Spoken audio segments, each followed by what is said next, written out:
Assalamualaikum dan salam sejahtera. Saya Luqman Haris. Anda sedang menonton Agenda Awani. Hari ini kita mahu berbincang berkenaan dengan satu lokasi yang bukan terbesar di Malaysia dan bukan juga yang mempunyai penduduk yang paling ramai di negara ini, tapi ia antara lokasi yang paling sukar untuk kita tadbir kerana kepadatan penduduknya dan juga mobiliti sosial, dan ia adalah pusat ekonomi negara. Saya merujuk kepada wilayah persekutuan Kuala Lumpur secara spesifiknya.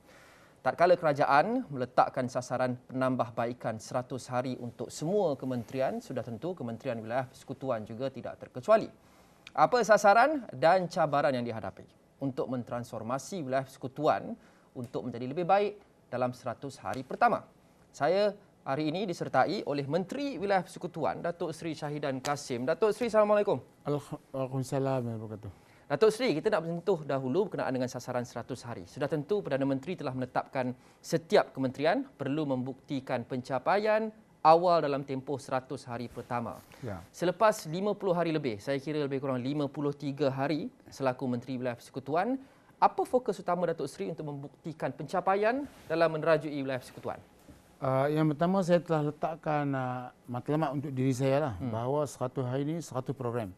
100 program turun ke Padang. Hari ini hari yang ke-53 dan saya telah turun kepada 49 tempat, masa kurang 4 hari. Ini saya akan gantikan balik, besok kita akan buat 2 program, hari Ahad kita akan buat 3 program. Jadi seterusnya kita akan pastikan 100 program 100 hari itu mencapai matlamat. Tapi yang paling penting di sini ialah matlamat kita, iaitu matlamat kita dan aspirasi kita.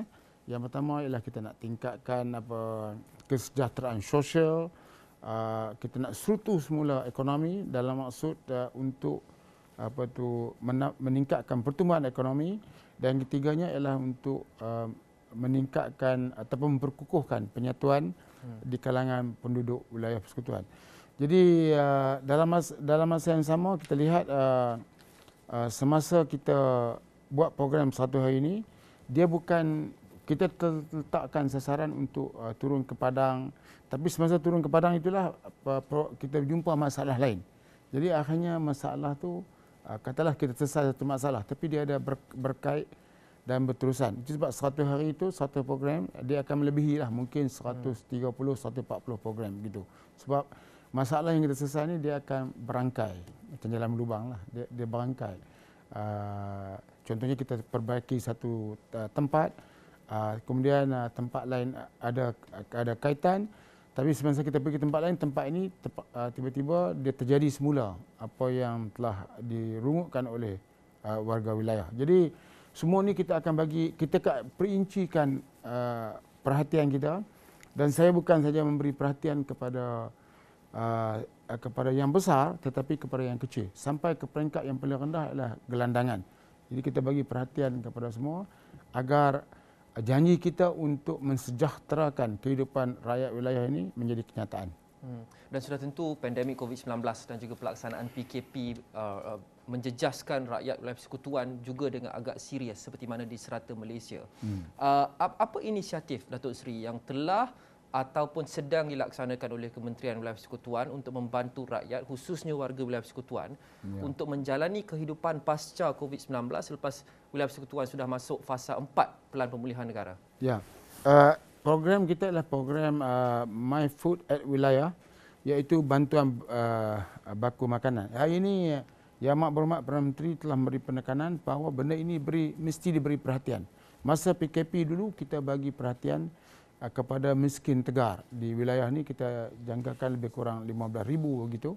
Jadi kita akan terus bagi bantuan selama 3 kali dalam satu hari ini, yang melibatkan peruntukan 750,000. Jadi sekarang ni kita dah masuk ke peringkat yang terakhir. Tapi sudah pasti masih dalam masa kita memberi bantuan kepada miskin tegar itu, tapi ada juga orang yang miskin yang memerlukan bantuan. Itu kita bagi bantuan serta-merta. Dulu semasa sebelum jadi menteri, saya telah wawarkan bahawa kita akan bagi perhatian dalam masa 2 jam. Dia maklum kita bagi perhatian. Sekarang saya sudah berada dalam wilayah sendiri, sudah pasti perkara-perkara yang berhubung dengan bakul makanan ni, mereka tidak perlu tunggu 24 jam. Pada hari yang sama, insya-Allah kita akan selesaikan. Jadi kita nak pastikan tidak ada warga wilayah yang disebut sebagai miskin di bandar ni lebih teruk daripada miskin tempat lain. Yang ni kita bagi perhatian, kita bagi perhatian sampai sekecil-kecilnya. Tetapi kita tahu bahawa semasa kita bagi perhatian kepada mereka yang memerlukan ini juga, masalah itu berkait dan berangkai lah. Jadi apapun kita hadapi, ini sebagai satu cabaran. Saya mengambil pendekatan yang lebih positif, iaitu semua masalah yang diketengahkan ini adalah cabaran untuk saya untuk menyelesaikannya. Bukan sesuatu masalah yang saya perlu letak tangan di dahi, memikirkan bagaimana nak selesai. Tak, kita sebab jalan penyelesaian tu boleh, cuma cepat dan lambat. Kecuali bila kita wawarkan kehadiran kita dengan nombor telefon dan sebagainya, jadi dia bukan wilayah saja, seluruh Malaysia. Itu yang cabaran yang kedua lah untuk saya. Kita akan sentuh berkenaan dengan itu sebentar saja lagi, Datuk Seri. Tapi berbalik kepada apa yang kita bincang sebentar tadi, sekarang fokus kerajaan adalah untuk membolehkan negara dan juga rakyat bangkit semula selepas kesusahan ekonomi yang dihadapi akibat COVID-19, ada yang hilang pekerjaan dan sebagainya. Dan wilayah persekutuan juga ada banyak masalah yang agak unik berkenaan dengan ini kerana ada kos hari hidup yang tinggi, miskin bandar seperti yang Datuk Seri sebut sebentar tadi. Jadi bagaimanakah kementerian menyelesaikan masalah pengangguran dan juga kehilangan pendapatan dalam kalangan rakyat untuk rangsang semula pertumbuhan ekonomi wilayah persekutuan untuk bangkit semula selepas kita masuk fasa endemik ini? Ya, jadi yang pertama sekali kita sudah kena pasti masalah dan orang kehilangan pekerjaan. Sebagaimana yang saya telah sebut di Parlimen semalam, iaitu jawapan di mana usaha kita untuk bersama dengan Perkeso dan juga lain-lain pihak, kita telah dapat memberi peluang pekerjaan kepada 100,000 orang sejak daripada PKP sampai sekarang. Tetapi dalam masa yang sama kita tahu bahawa rakyat lain mungkin mereka ada tabung yang mencukupi, tapi bagi mereka yang mencari kehidupan dari masa ke semasa, kita bagi perhatian. Contohnya program keusahawanan komuniti. Ini lebih daripada dia buat daripada rumah. Contohnya macam seni jahitan kreatif di PPA dan PPA, dan dia boleh, kita mengagakkan dia boleh dapat pendapatan dalam RM2,000 sebulan. Hak yang ni kita bagi galakan, kita bagi kursus, kita bagi mesin jahit, dan ini telah melibatkan ramai peserta yang menyertainya. Kemudian program lain dalam masa yang sama kita lihat di antara orang yang terkesan tapi kita tak nampak sebab mereka ni orang muda. Jadi yang pertama sekali kita untuk secara keseluruhan tu kita bagi menteri yang lepas telah isiarkan bahawa wilayah bebas berniaga. Ini telah kita bagi lesen percuma kepada mereka, lebih kepada 4,000 orang. Mereka boleh berniaga. Tapi hak untuk orang muda ni, kita tengok kita tak boleh tempatkan tempat baru yang orang tak boleh pergi ke sana. Kita akan masukkan mereka di tempat yang orang sedang berniaga sekarang. Contohnya macam tempat-tempat yang popular seperti Jalan Alor, tempat-tempat seperti Brickfield, kemudian Jalan Tengku Deraman, kemudian Kampung Baru. Jadi anak-anak muda akan dilibatkan dalam sektor keusahawanan ni melalui penyertaan mereka. Contohnya macam kita tambah kios, gerai dan sebagainya.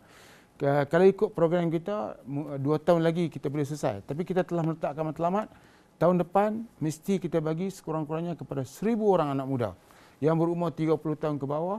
Mereka boleh dibagi kios, yang kios ni agak mahal sedikit, yang berharga RM35,000 sampai ke RM50,000. Ini termasuk turbine untuk electricity.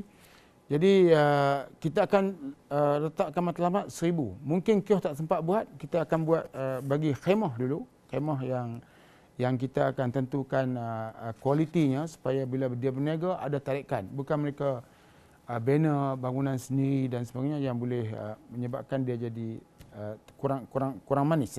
Jadi anak muda ni kalau dia menyertai program ini, dia sudah boleh memasuki pasaran ini dengan hebat. Cuma mereka perlu ada kepakaran sikit, pandai memasak, berniaga dan lain lagi. Sudah ada beberapa tempat dan saya telah melawat. Dan ada tempat tu semua orang muda saja yang kita telah telah kita letakkan dan kita tengok perniagaannya cukup menarik dan ramai orang tertumpu ke sana. Jadi semua pihak kita bagi perhatian. Dalam usaha ni kita tengok bahawa di Kuala Lumpur ni ada orang kaya, ada orang miskin, ada orang yang berpendapatan sederhana. Kita nak pastikan supaya pertumbuhan ekonomi ini tidak terjejas. Dengan kita kata kita bagi perhatian kat gelandangan, maka tertinggal orang ini, tak. Bagi orang yang berada dalam pasaran perniagaan yang besar, kita akan galakkan mereka berada di pasaran yang berkenaan. Berpendapatan sederhana, kita terus bagi bantuan melalui pelbagai program termasuk program perumahan. Kemudian bagi mereka yang berpendapatan rendah, kita akan bagi peluang supaya mereka boleh menyertai kehidupan. Dan saya telah berjumpa dengan banyak tokoh-tokoh korporat. Mereka juga bersetuju untuk sama-sama membantu wilayah supaya sama-sama boleh menggerakkan pertumbuhan ekonomi di sini. Jadi ekonomi yang lebih bercorak keluarga Malaysia lah. Hubungan sosial yang lebih mencorak kepada keluarga Malaysia. Jadi kadang-kadang kita sesuatu masalah yang kita hadapi itu kadang-kadang orang, macam contohnya orang bercakap bahasa yang tinggi sedikit.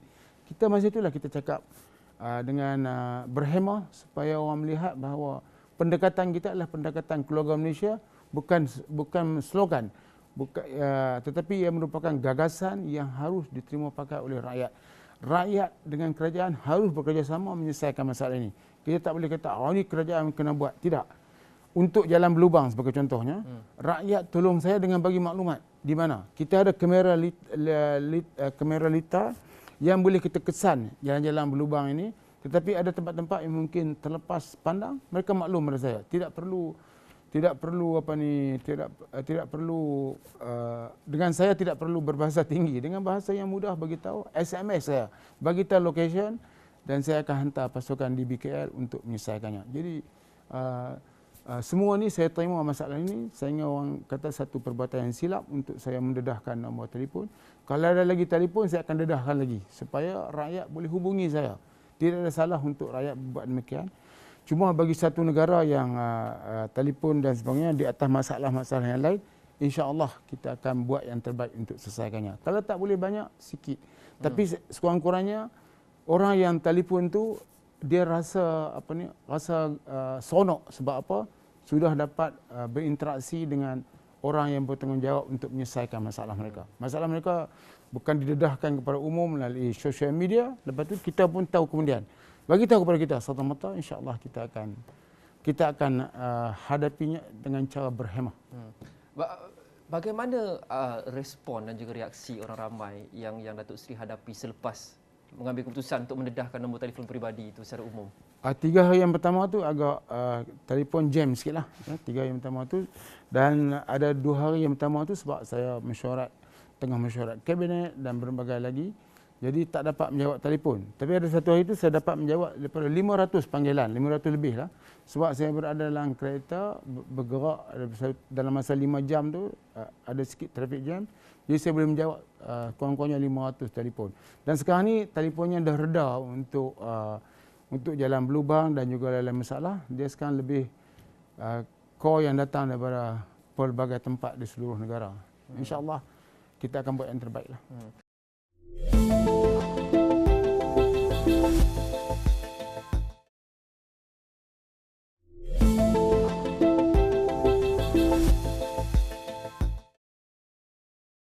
Saya mahu kembali kepada salah satu lagi masalah sistemik Datuk Seri, iaitu rumah tidak mampu milik. Ini masalah yang ada dari dulu, bukan sahaja di wilayah persekutuan tapi di seluruh Malaysia, tapi banyak tertumpu pada Lembah Kelang dan juga wilayah persekutuan. Dan ini masalah yang sudah ada lebih dahulu dari sebelum pandemik COVID-19 tiba, tapi mungkin ia diburukkan lagi oleh pandemik COVID-19. Ramai orang yang mengeluh khasnya di wilayah persekutuan, rumah itu mampu tengok tapi tak mampu milik. Masalah ini sudah lama ada, Datuk Seri, dan cuba diselesaikan oleh beberapa pentadbiran yang berbeza. Jadi bagaimana kementerian di bawah pimpinan Datuk Seri merancang untuk mengatasi isu berbangkit ni? Kita ada 67 rumah PPR. Semua kita aturkan program ini bagaimana kita boleh bangunkan semula PPR dan PPA. Hal ini telah kita rancang dan insya-Allah pada tahun hadapan ianya akan menjadi kenyataan. Program ini orang kata boleh take off lah dengan izin. Dan saya percaya ini adalah perkara yang kita harus selesaikannya secara berterusan. Kemudian untuk memiliki rumah di Kuala Lumpur ini bukan kita kena memiliki rumah di Kuala Lumpur ini berlain daripada tempat lain. Kita kena kita kena ada pendekatan kita. Yang pertama sekali M40. Kita sering sebut M40, kemarin Speaker Dewan Rakyat, Dewan Negara beritahu sebut perkataan bahasa Malaysia. Jadi M40. M40 ni di sini kita dulu kita namakan sebagai residensi wilayah. Sekarang kita nak bagi namakan semula iaitu residensi wilayah keluarga Malaysia. Hak ini adalah untuk M40 tadi lah. Dan keluasannya adalah 900 kaki persegi dan harganya adalah 300,000 ke bawah. Kemudian kita ada B40. B40 iaitu keluasannya adalah 750 kaki persegi dan harganya adalah 200,000 ke bawah. Tapi ada juga pihak swasta yang membinanya di antara B40 dan juga M40. Hak yang ni contohnya pada yang petang ini, rumah yang dibina ialah 850 kaki persegi. Tapi harganya hanya 230,000. Ya, dia seperti biasa 3 bilik tidur, 2 bilik air. Jadi yang ni kalau boleh kita segerakan itu yang terbaik. Jadi di BKL, Kementerian Wilayah akan teruskan program mereka termasuk juga Perbanan Putrajaya dan juga Labuan. Tapi dalam masa yang sama pihak swasta juga tampil ke hadapan untuk bersama-sama dengan kerajaan untuk membina rumah yang dikatakan mampu milik. Dia mampu tengoklah pada bangunan tinggi, dia tengoklah. Tapi sebenarnya orang kita mampu untuk memilikinya sebab kalau mereka sewa pun harganya lebih kurang begitu. Terangan mereka bayar harga yang sama tapi mereka boleh memiliki rumah yang berkenaan. Jadi perkataan rumah mampu tengok dan sebagainya sudah pasti bukan mereka tengok, mereka boleh rumah mampu untuk dimiliki. Jadi program ini berterusan. Kita tidak tidur dengan masalah ini tetapi kita terus buat dan kita merancang dengan rapi supaya di peringkat awal ini kita boleh memberi perhatian kepada perkara ini. Contohnya macam B40 kita ada lebih kurang 15,000 lebih kurang macam tu yang telah kita rancang. Dan tapi untuk M40 ini yang lebih diminati. Yang tu kita sudah ada dekat 60,000 yang telah kita rancang dalam pelbagai peringkat pelaksanaan. So jadi mampu tengok sekarang ni sudah boleh kira mampu dimiliki dan agensi lain yang membuat rumah M40 ni juga sedang tampil ke hadapan seperti Prima dan juga lain-lain agensi dan kita nak selaraskan supaya warga wilayah dan juga lain-lain yang dibenarkan dapat memiliki rumah. Tapi kalau mereka ni tak boleh ambil dua kali lah. Kalau mereka dah memilih untuk pilih B40, B40 lah. Kalau memilih untuk M40, M40. M40. Okey, kita berbalik kepada gambaran besar, Dato' Seri. Ya. Itu cabaran yang didepani oleh setiap kementerian 100 hari untuk membuktikan pencapaian dan juga keberhasilan. Apakah hala tuju yang akan dibawa oleh Dato' Seri untuk memastikan kecemerlangan dan kesejahteraan wilayah persekutuan dan juga wilayah persekutuan menjadi tempat yang lebih baik selepas 100 hari? Ya. Yang Amat Berhormat Perdana Menteri perhati benda ni. Itu sebab Yang Amat Perdana Menteri telah turun padang beberapa kali dan kali yang terakhir Yang Amat Berhormat telah turun dan mengisytiharkan penggantian lift yang bernilai 136.2 juta yang akan dilaksanakan pada tahun depan. Termasuk dalam masa yang sama melalui pemerkasa kita dapat peruntukan dan juga lain-lain lagi. Ini adalah dari segi rumah PPR sekarang ni dilihat di antara masalah besar ialah masalah lift. Jadi yang ni Yang Amat Berhormat minta kita laksanakan serta-merta dan sesegera mungkin. Kami ni dalam 100 hari ini Yang Amat Berhormat telah meletakkan 1 hari ini kita buat yang terbaiklah. Tapi kita bukan 1 hari ini ialah laluan kepada perjalanan yang lebih panjang. Bukan 1 hari untuk jangka masa yang panjang. Saya tak boleh lepas 1 hari ini saya perlahankan gerakan, saya tak boleh. Lepas 1 hari mungkin kita masuk gear 4 lah. Sekarang mungkin gear 2 dan gear 3. 100 hari pertama. 1 hari yang pertama, 1 hari yang kedua dan seterusnya. Dan yang paling penting ialah rakyat dengan kerajaan ini berpisah tiada. Sebab rakyat tidak perlu meletakkan gunah gelana yang luar biasa sehingga seolahnya tidak ada penyelesaian. Sebab kadang-kadang beberapa penyampaian kita, kalau setakat kita baca social media, seolahnya masalah tersebut tidak boleh diselesaikan.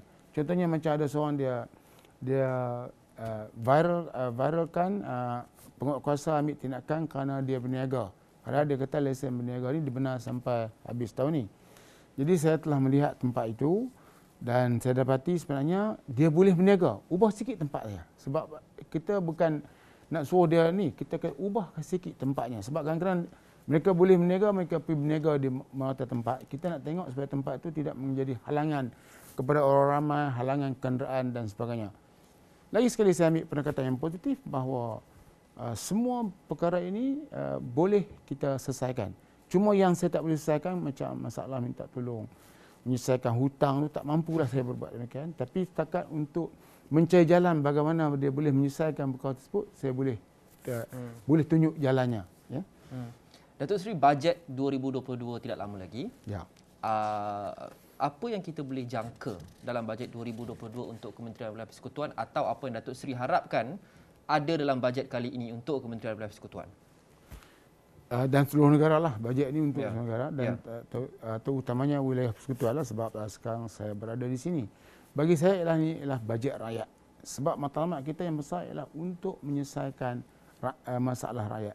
Dan rakyat ni ada beberapa kategori. Kita ada kategori yang dipanggil T20, T20 yang perempatan 10,000 ke atas, kemudian M40, MB40 dan juga di kalangan mereka yang dianggap sebagai miskin tegar. Jadi bajet ini adalah bajet yang memberi perhatian kepada perkara tersebut. Dalam masa yang sama, bajet ini kena ingat, bajet ini harus dijanakan ke arah menggerakkan ekonomi. Sebab kalau ekonomi kita tak bergerak, kita bantu orang, dalam masa yang sama kita kena dapat sumber pendapatan.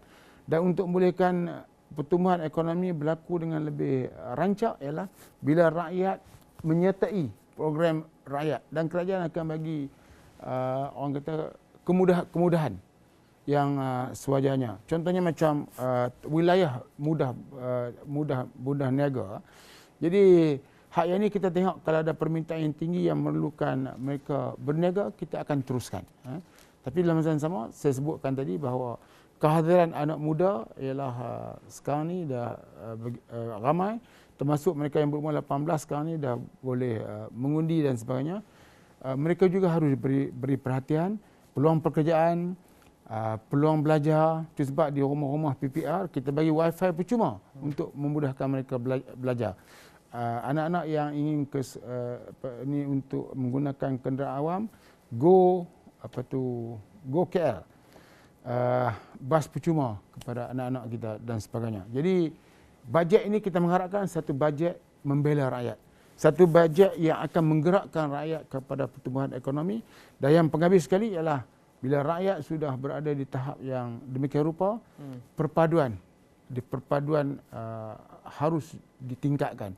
Wilayah ini ialah kita tahu bahawa terdapat 46.3% begitu orang-orang Melayu, 43% orang Cina dan orang India 10%. Jadi perpaduan penting harus ditingkatkan di wilayah.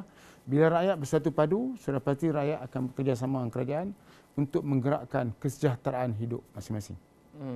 Bagaimana nak yakinkan rakyat tentang kerajaan ini sememangnya kerajaan yang mahu membuktikan keberhasilan, mengubah persepsi rakyat dengan naratif keluarga Malaysia, tawaran Perdana Menteri untuk semua diberikan tanpa mengira parti, kaum dan juga lapisan masyarakat?